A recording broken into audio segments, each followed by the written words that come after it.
qui a été dit par le prophète Joël. Dans les derniers jours, dit Dieu, je répandrai de mon esprit sur toute chair. Vos fils et vos filles prophétiseront, vos jeunes gens auront des visions et vos vieillards auront des songes. Oui, sur mes servantes et sur mes serviteurs, dans ces jours-là, je répandrai de mon esprit et ils prophétiseront. Je ferai paraître des miracles en haut dans le ciel et des miracles en bas sur la terre, du sang, du feu et une vapeur de fumée. Le soleil se changera en ténèbres et la lune en sang avant l'arrivée du jour du Seigneur, de ce jour grand et glorieux. Alors quiconque invoquera le nom du Seigneur sera sauvé. Homme israélite, écoutez ces paroles. Jésus de Nazareth, cet homme à qui Dieu a rendu témoignage devant vous par les miracles, les prodiges et les signes qu'il a opérés par lui au milieu de vous, comme vous le savez vous-même, cet homme livré selon le dessein arrêté et selon la préscience de Dieu, vous l'avez crucifié, vous l'avez fait mourir par la main des impies.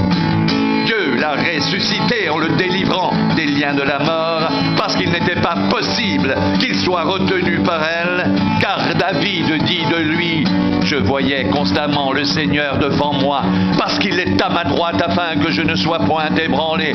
Aussi mon cœur est dans la joie, et ma langue dans l'allégresse, et même ma chair reposera avec espérance, car tu n'abandonneras pas mon âme dans le séjour des morts, et tu ne permettras pas que ton sein voie la corruption. Tu m'as fait connaître les sentiers de la vie. Tu me rempliras de joie par ta présence.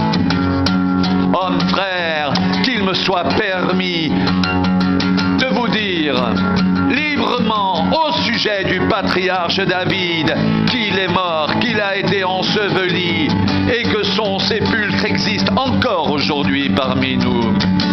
Comme il était prophète, et qu'il savait que Dieu lui avait promis avec le serment de faire asseoir un de ses descendants sur son trône. C'est la résurrection du Christ qu'il a prévue et annoncée en disant qu'il ne serait pas abandonné dans le séjour des morts et que sa chair ne verrait pas la corruption. C'est ce Jésus que Dieu a ressuscité, nous en sommes tous témoins.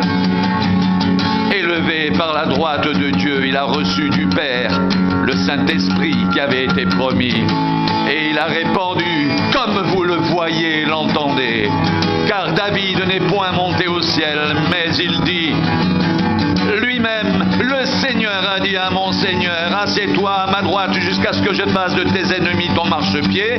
Que toute la maison d'Israël sache donc avec certitude que Dieu a fait Seigneur et Christ, ce Jésus que vous avez crucifié.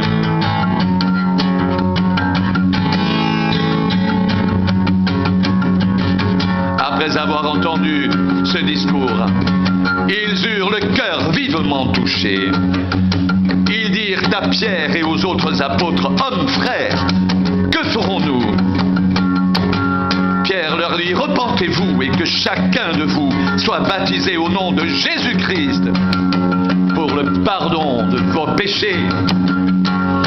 Et vous recevrez le don du Saint-Esprit, car la promesse est pour vous, pour vos enfants et pour tous ceux qui sont au loin, en aussi grand nombre que le Seigneur notre Dieu les appellera. Et par plusieurs autres paroles, il les conjurait et les exhortait, disant, sauvez-vous de cette génération perverse. Ceux qui acceptèrent sa parole furent baptisés, et en ce jour-là, le nombre des disciples augmenta d'environ 3000 âmes.